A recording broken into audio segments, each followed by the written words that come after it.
Je ne sais pas si vous vous rendez compte du cadeau qui m'est fait de conclure une journée pareille avec des interventions aussi différentes, aussi riches. Avec des interventions aussi différentes, aussi riches, aussi complémentaires que celles que nous avons entendues tout au long de cette journée. Je ne sais pas si vous vous rendez compte de la richesse d'un livre qui reproduirait chacune, je donne une idée à un éditeur là, la richesse d'un livre qui reproduirait chacune des 24 interventions que nous avons entendues. Nous avons entendu les plus sublimes accents. Nous avons entendu des accents russes. Nous avons entendu des accents belges. Nous avons entendu des accents délicieusement américains. Nous avons entendu... Je vais vraiment vous demander... J'arrête de parler, s'il vous plaît. S'il vous plaît, un peu de silence. Hein, c'est vrai. Donc, nous avons entendu des discours différents. J'ai cru comprendre que nous avions énormément de convergences. J'ai cru entendre, quand j'ai entendu le discours de Anne, que le discours sur le droit à l'interruption volontaire de grossesse pouvait être approfondi dans la salle. J'ai cru comprendre ça. Mais malgré tout, ce que j'ai entendu, c'est que toutes ces expériences, avec des profils différents, avec des pays différents, avec des angles d'attaque différentes, revenaient quand même à une continuité, c'est que nous sommes tous viscéralement attachés, comme à la prunelle de nos yeux, à ce qui fait le socle de notre civilisation, de notre principe, de nos modèles progressistes, qui s'appuient sur une liberté. Vous avez entendu quand un des intervenants a terminé, je trouve que parmi les moments forts, il y a ce moment où tout le monde s'est levé en disant liberté. Et je crois que nous ne nous rendons pas compte, quelque part, nous respirons la liberté un petit peu comme on respire de l'oxygène. Et je crois qu'on ne se rend pas suffisamment compte que dans de nombreux pays au monde, et notamment les pays qui sont confrontés à des théocraties musulmanes, cette liberté n'existe pas. Je crois que nous devons toujours nous rappeler de cette phrase magnifique de la psychiatre d'origine syrienne, aujourd'hui américaine, Wafa Sultan. Wafa Sultan nous dit toujours « Le premier souvenir que j'ai eu quand je suis allé aux États-Unis a été en tant que femme de pouvoir m'asseoir à une terrasse de café seule et de boire un café seul. » Je crois qu'on doit mesurer justement que cela paraît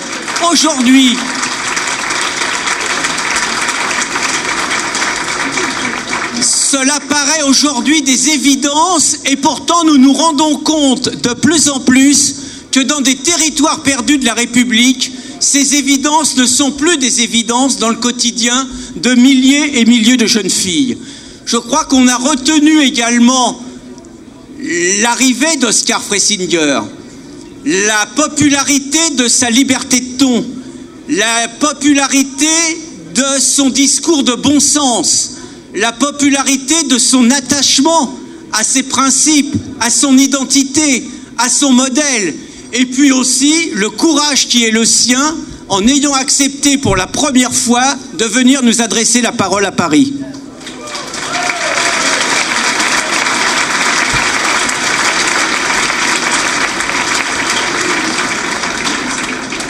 Nous avons retenu également cette rage de la salle. Je dis bien cette rage de la salle quand on a diffusé les portraits de ceux que tout le monde appelle les collabos à juste titre.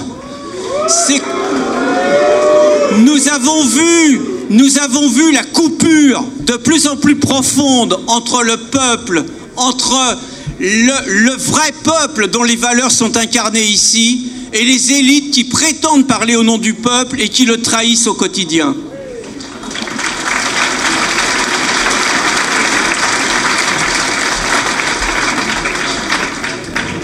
Il est capital que les intimidations de la bien-pensance, les intimidations des médias ont quelque part reçu un démenti flagrant par la qualité, le nombre des personnes présentes ici, mais aussi par le suivi qu'il y a eu sur Internet.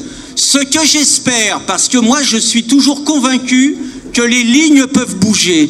Nous avons eu, au moment où Oscar Freisinger intervenait, nous avons eu plus de 100 journalistes présents. Notre émission a été filmée, a été vue donc dans le monde entier. Je dis bien dans le monde entier. J'ose espérer que la plupart des journalistes qui ont sali, calomnié les participants de ces assises seront capables, demain, seront capables dans les jours qui suivent, de faire réellement et correctement leur travail de journaliste en expliquant que ces assises n'ont pas été les assises de la haine. Elles n'ont pas été les assises de la stigmatisation. Elles n'ont pas été les assises d'une période les plus noires de notre histoire.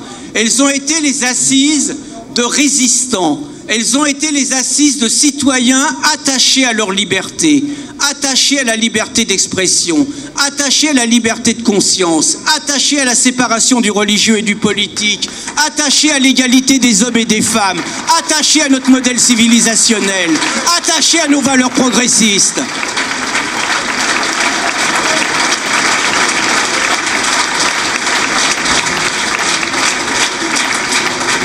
N'hésitez jamais dans la bataille des mots qui nous est faite.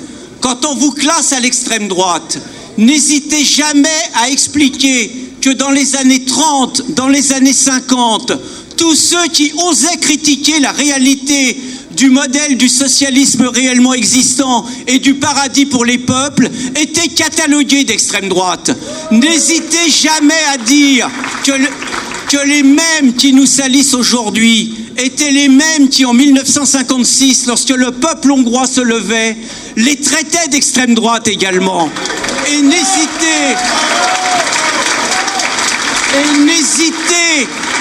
n'hésitez jamais à leur dire que l'histoire a tranché. L'histoire a tranché. Aujourd'hui, tous ceux qui ont voulu nous faire avaler le stalinisme sont les battus de l'histoire. Et n'oubliez jamais que que l'histoire nous donnera raison et que nous serons les vainqueurs de l'histoire.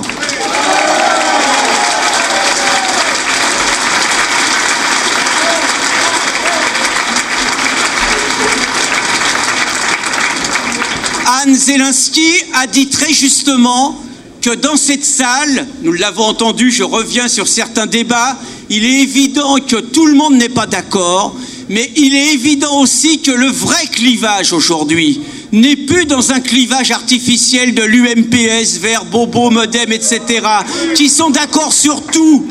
Le véritable clivage aujourd'hui, il est entre ceux qui ont décidé que la France devait disparaître dans l'Union européenne, devait disparaître dans une immigration sans intégration, devait disparaître dans l'islamisation, et ceux qui se battent, les patriotes, pour que la France souveraine demeure. Le vrai clivage, il est là.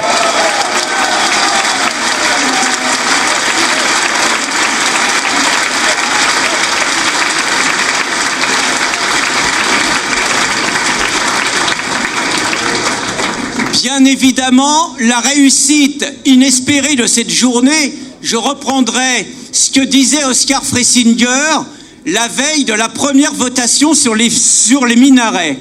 On voyait Oscar qui, curieusement, avait passé sa journée dans une mosquée. Bon, pourquoi pas, on s'occupe comme on peut le jour des votes, hein. Mais on voyait Oscar donc expliquer devant les caméras, la veille du vote, que s'il faisait 45%, il sortait le champagne. Nous sommes dans cet état d'esprit. Ils ont fait 57%, tout à fait entre nous. On nous aurait dit que ces assises auraient ce souffle, auraient cette chaleur, auraient cet humanisme, auraient cette capacité d'écoute, auraient cette combativité. Nous aurions signé des deux mains immédiatement.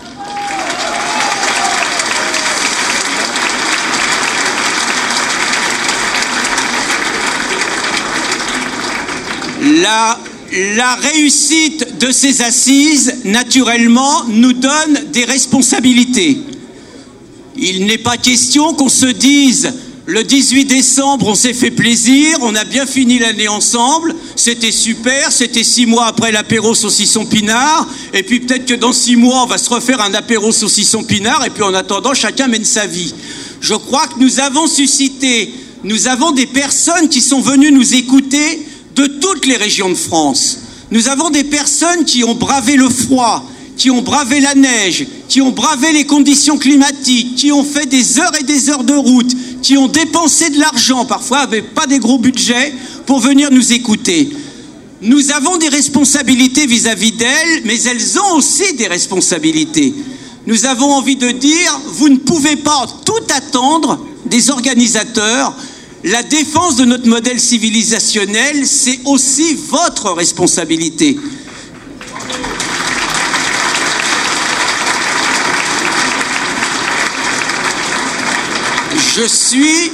Je suis convaincu, le 18 juin, il y avait 24 associations qui soutenaient l'apéro saucisson pinard. Le 18 décembre, il y en a 32. Je suis convaincu que nous sommes dans un élan unitaire que personne n'a envie de briser. Ça ne veut pas dire qu'on va tout faire ensemble. Bien évidemment, les identitaires ont des initiatives qui leur appartiennent. Mais je suis convaincu que dans de nombreuses villes de province, nous avons intérêt à continuer à montrer ce socle unitaire, ce socle rassembleur que vous voyez présent ici.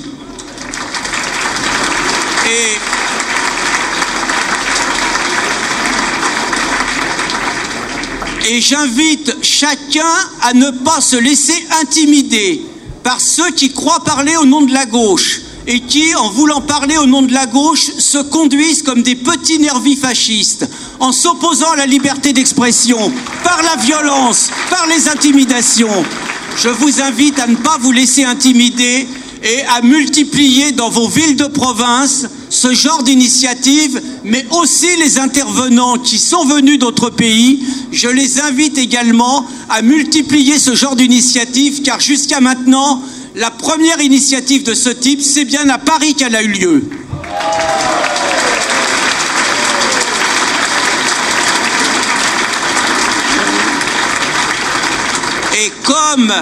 Et comme elle a eu lieu à Paris, et qu'on ne peut pas concevoir qu'une journée comme ça ne se termine pas par un appel de Paris, je vous invite donc à écouter un appel de Paris du 18 décembre.